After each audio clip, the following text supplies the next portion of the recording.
मंत्री संजय राठोड यांच्या ताफ्यावरून ठाकरेंच्या शिवसेनेचे खासदार संजय राऊत यांनी निशाणा साधला। पंतप्रधान नरेंद्र मोदी यांच्या आणि मुख्यमंत्री देवेंद्र फडणवीस यांच्या आदेशाला हरताळ फासणार असतील तर त्यांना बडतर्फ केलं जावं असंही राऊत म्हणाले। तर भाजपकडून विरोधक संपवण्याचं काम सुरू असल्याचंही राऊतांनी म्हटलंय। सोबतच प्राजक्त तनपुरे यांच्या भाजपमधल्या पक्षप्रवेशावरती देखील त्यांनी टिप्पणी केली आहे। प्राजक्त तनपुरे यांना राजकीय श्रद्धांजली म्हणणाऱ्या राऊतांना जनतेनंच श्रद्धांजली दिली असं प्रत्युत्तर भाजपचे मुख्य प्रवक्ते नवनाथ बन यांनी दिलं। तसंच मोदींच्या काटकसरीच्या आवाहनाला भाजपकडून सकारात्मक प्रतिसाद दिलाय, पण राऊत फक्त थट्टा मस्करीमध्ये व्यस्त असल्याचं देखील नवनाथ बन म्हणाले। मी त्यांना राजकीय श्रद्धांजली वाहतो।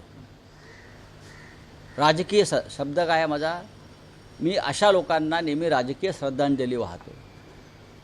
तुम्हाला नवीन मार्ग दिसलेला आहे, तुम्ही नवीन मार्गात गेलेला आहात, तुम्ही सुखात राहा, परत आमच्या दारात येऊ नका।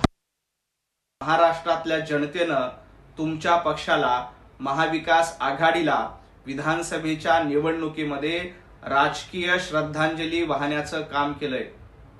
तुमच्या पक्षाची कबर खोदण्याचं काम महाराष्ट्रातल्या जनतेनं विधानसभा निवडणुका, महापालिका निवडणुका आणि जिल्हा परिषदेच्या निवडणुकाला केलं आणि तुमच्या संपूर्ण गटाला राजकीय श्रद्धांजली वाहून घरी बसवण्याचं काम महाराष्ट्रातल्या जनतेने केलं। त्याकडे लक्ष द्या।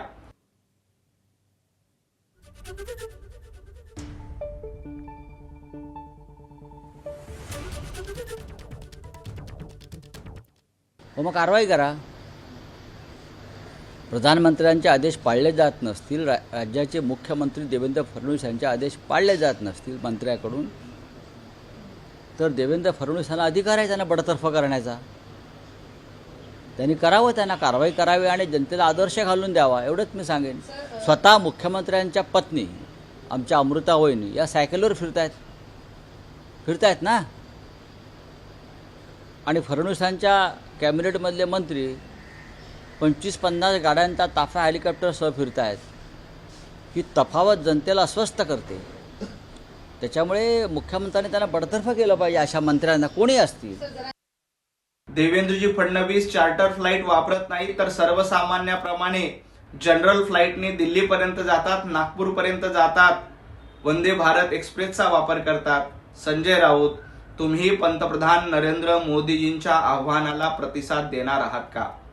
भारतीय जनता पार्टीचे कार्यकर्ते असतील, महायुतीचे कार्यकर्ते असतील, ते या आव्हानाला प्रतिसाद देत आहेत। एखाद्या ठिकाणी चुकीची गोष्ट झाली असेल तर त्याचा निषेध करणार, त्यांच्यावर कारवाई देखील केली जाणार, परंतु तुम्ही पंतप्रधान नरेंद्र मोदीजींच्या आव्हानाला प्रतिसाद देणार आहेत का?